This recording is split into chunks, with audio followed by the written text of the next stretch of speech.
नमस्कार, मैं हूं भूषण। आप देख रहे हैं द न्यूज 9X। आज 17 अप्रैल 2020 है। 17 अप्रैल 2020 की बड़ी खबरें क्या है?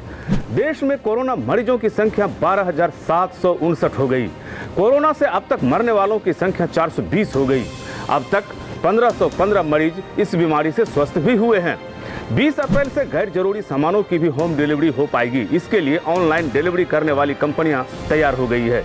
सामानों की डिलीवरी कोरोना हॉटस्पॉट एरिया को छोड़कर होगी। इधर बिहार में कोरोना पॉजिटिव संक्रमितों की संख्या 83 हो गई। इनमें सिर्फ मुंगेर से 3 पॉजिटिव केस डिटेक्ट हुए हैं। इस प्रकार मुंगेर अब सिवान के बाद बड़ा हॉटस्पॉट बनता जा रहा है। मुंगेर में 3 नया केस मिलने के बाद वहां हड़कंप मच गया है। प्रशासन ने वहां चुस्ती बढ़ा दी है। जमुई में लॉकडाउन के दौरान मिट्टी भराई रोकने गई पुलिस से लोगों की झड़प हो गई। पुलिस ने ट्रैक्टर और जेसीबी जब्त करने का प्रयास किया। इसी को लेकर विवाद हो गया। मधेपुरा में नहाने के दौरान 2 अलग अलग घटनाओं में बिजली के करंट से 2 महिलाओं की मौत हो गई। मृतकों में फूलचंद यादव की पत्नी प्रीतम देवी और गोविंदपुर पथराहा के मनोज यादव की पत्नी सोनी देवी बताई गई। मृतका प्रीतम देवी ग्वालपारा थाना क्षेत्र के राजपुर सरसंडी की बताई गई। इन दोनों घटनाओं ने इलाके में मातमी माहौल पैदा कर दिया है। पश्चिमी विक्षोभ का असर एक बार फिर से बिहार के लोगों को परेशान कर सकता है। मौसम विभाग के सूत्रों का पूर्वानुमान है कि पश्चिमी विक्षोभ देश के कई राज्यों में प्रभावित होगा। आगामी 21 अप्रैल तक आंधी पानी के आसार हैं।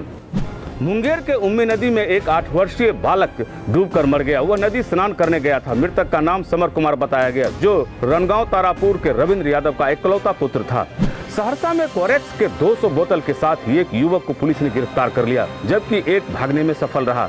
यह कार्रवाई सरवा ढाला के समीप की गई। ये लोग बाइक पर कोरेक्स लेकर जा रहे थे। जांच में पकड़े गए। पटना में न्यू बाईपास रोड पर एक ट्रक ने दर्जन भर लोगों को रौंद दिया। इसमें 3 की मौत हो गई और 9 लोग गंभीर रूप से घायल हो गए। घायलों का इलाज चल रहा है। मृतकों में भगत सिंह चौक के सुरेंद्र प्रसाद, परसा बाजार के दिनेश दास एवं एक अन्य हैं। पुलिस ने ट्रक समेत ट्रक चालक को गिरफ्तार कर लिया है। हालांकि स्थानीय लोग ड्राइवर को मारना चाहते थे, लेकिन पुलिस ने ग्रामीणों को सटने नहीं दिया।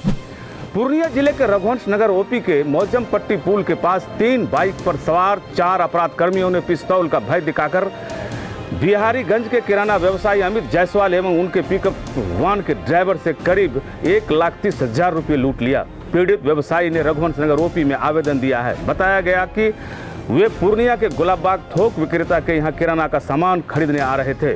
पुलिस मामले की गहन छानबीन कर रही है। मधेपुरा जिले के बभनगावा ब्राह्मण टोला में एक सूने घर का ताला तोड़कर चोरों ने आराम से चोरी की घटना को अंजाम दी। पीड़ित गिरी स्वामी ब्रजेश झा दिल्ली और उसके भाई गंगेश झा मुंबई में हैं। उनकी मां पटना में है। खगड़िया जिले के धमाड़ा गांव के पास कोसी नदी से मिट्टी काटने गई एक महिला अपने 2 बच्चों के साथ लापता हो गई। ग्रामीण नदी की कटान में डूब जाने की आशंका जता रहे हैं। लापता महिला मंटू यादव की पत्नी गीता देवी और उनके बच्चे हैं। जहां वह मिट्टी काटने गई थी, वहां से परिजनों ने कुदाल और घर की चाबी भी बरामद किया है।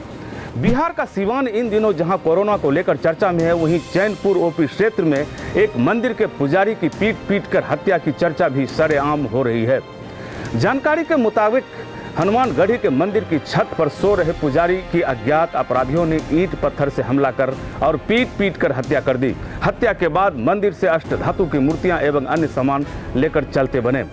मृतक महंत का नाम जनक दास बताया गया, जो सारण के कैथार गांव निवासी शकल शुक्ला के पुत्र थे। वे वहां पूजा पाठ करते थे और मंदिर की देखभाल बतौर महंत करते थे। द न्यूज 9X के कमेंट बॉक्स पर दर्जनों लोगों ने कमेंट किए हैं और लॉकडाउन से संबंधित अपनी समस्याओं को बताया है। बिहार के पूर्णिया जिला के मोहम्मद सरगुब ने लिखा है कि वे अपने साथियों के साथ पंजाब में फंसे हुए हैं। काफ़ी परेशानी हो रही है। लुधियाना से विजय कुमार ने लिखा है कि वे लोग सीतामढ़ी के रहने वाले हैं। वे अपने साथियों के साथ लुधियाना में फंसे हुए हैं। उन्हें राशन पानी भी नहीं मिल रहा है। वे घर आना चाहते हैं।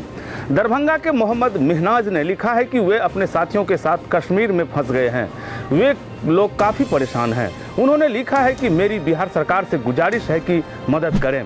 बिहार के दीपक मिश्रा ने लिखा है कि वे राजस्थान के भिलवाड़ा सिटी में फंसे हुए हैं, लेकिन दीपक जी ने यह नहीं बताया कि वे बिहार के किस जिले अथवा किस गांव से हैं। सासाराम के रोशन कुमार ने लिखा है कि वे लोग नोएडा में लॉकडाउन हैं, अब घर की चिंता सता रही है, घर जाना चाहते हैं। कुछ लोगों ने खाता में सरकारी राशि आने के बारे में लिखा है। बिहार के अनुज माही ने लिखा है कि वे दिल्ली में रहते हैं, उनके खाता में सरकारी राशि नहीं गई, उनका खाता दिल्ली में है।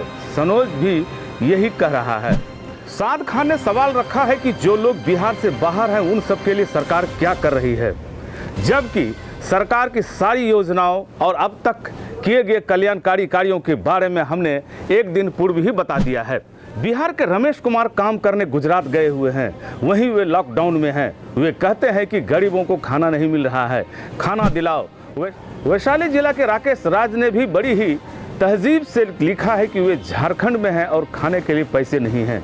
बिहार के मुकेश कुमार ने लिखा है कि वे अपने साथियों के साथ केरल में लॉकडाउन हैं। उन्होंने बिहार के मुख्यमंत्री से पुरजोर आग्रह किया है कि उसे घर लाने की व्यवस्था की जाए। समस्तीपुर के नपटोलिया के सिकंदर सहनी ने लिखा है कि वे अपने साथियों के साथ उड़ीसा में लॉकडाउन हो गए हैं, वहीं खाने पीने की समस्या है, दिन भर में एक बार ही भोजन मिलता है। नालंदा जिले के संजय यादव तमिलनाडु में तो उपेंद्र प्रसाद लुधियाना से कमेंट कर सहायता की अपील कर रहे हैं।